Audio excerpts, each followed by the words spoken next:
Bonjour, Dominique Bordeaux, installé avec Béatrice, mon épouse, sur une exploitation de 42 hectares à Peton, en production laitière en agriculture biologique depuis 2 ans.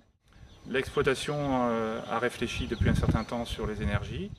J'ai une responsabilité au niveau de la Chambre d'agriculture sur le dossier énergie avec un comité de pilotage de professionnels et de techniciens, et également sur un plan régional avec le dossier énergétique régional, et ainsi que le pôle forêt-bocage sur un plan régional.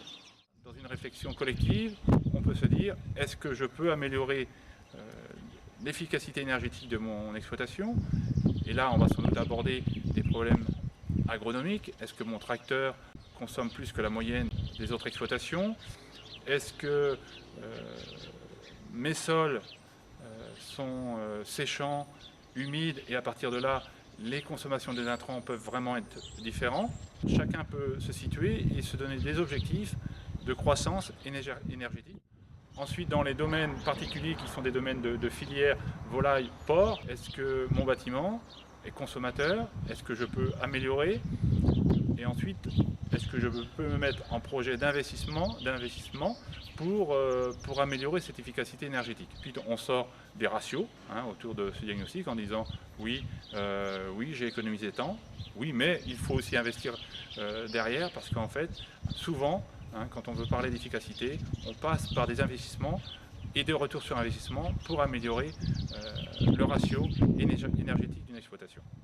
L'agriculture peut contribuer au développement des énergies renouvelables. Donc, dans les énergies renouvelables, on a principalement les énergies qui tournent autour du vent, du soleil, de l'eau et de la biomasse. Ces énergies-là sont sur le territoire agricole et donc appartiennent quelque part à l'agriculture.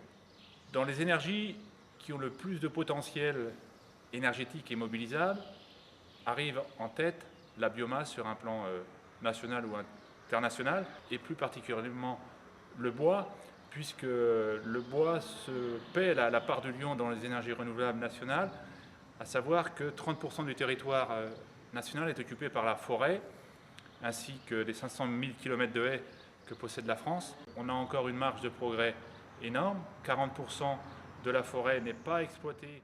L'agriculture peut contribuer, et on a suffisamment d'exemples en France sur la participation de l'agriculture dans la production de chaleur autour du bois. Sur les autres biomasses, eh bien, on a des biomasses qui sont vraiment très disponibles, régulières, tous les ans, près des exploitations.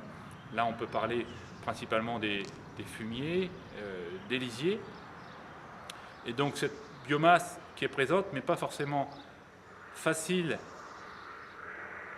à mobiliser, à mettre en œuvre. Ce sont aussi à nouveau des investissements lourds, de manière collective. Chaque réponse peut être différente en fonction de sa production. Et donc, cependant, l'axe prioritaire reste avant tout le diagnostic de l'exploitation. Et qu'il n'y a pas de solution miracle. La solution, elle va émaner suite à une réflexion, suite à une discussion collective de groupe. Et à partir de là, en fonction des capacités financières d'une exploitation, on peut entrevoir un investissement, que ce soit individuel ou collectif. Mais vraiment, j'invite vraiment les jeunes à réfléchir assez tôt dans l'énergie, parce que, en fait, s'il y a investissement, c'est forcément un investissement à long terme sur l'énergie. Et c'est un travail de court et de longue haleine, et que les pistes d'amélioration sont énormes, puisque la recherche y travaille énormément, que les critères vont évoluer et que la technologie va aussi progresser en agriculture, comme dans chaque domaine quand on parle de recherche.